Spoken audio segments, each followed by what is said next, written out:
babak ketiga selesai di kelas C3.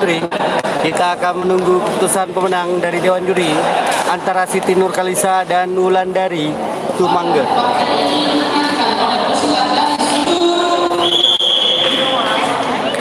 Biru. Oke.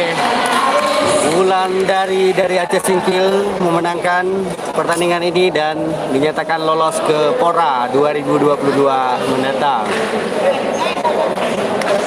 Partai berikutnya di partai 63 di kelas D Putri ada Nur Helis Banurea dari Sebulu Salam akan berhadapan dengan Rana Tahira dari Aceh Selatan.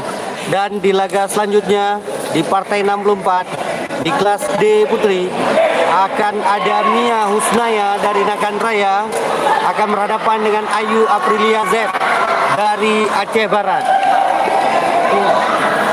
Makan? Hah? Jatuh? Oh.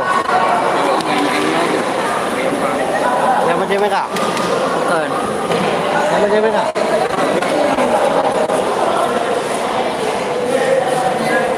Nan Singkil kan? Dia kata untuk momen rancang boleh dah. Yang bunuh.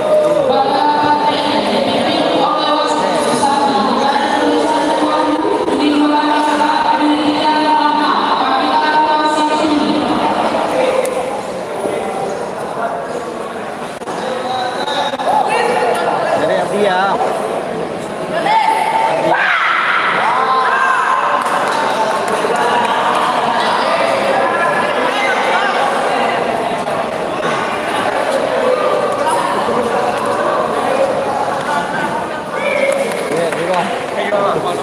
Aman. Dia ni.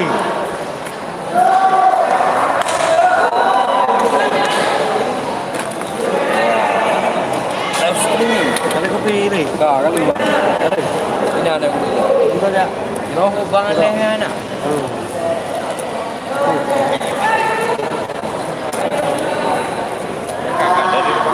Ada.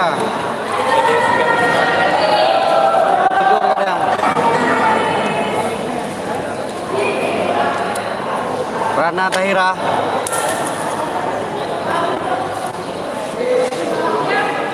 Atlet Aceh Selatan.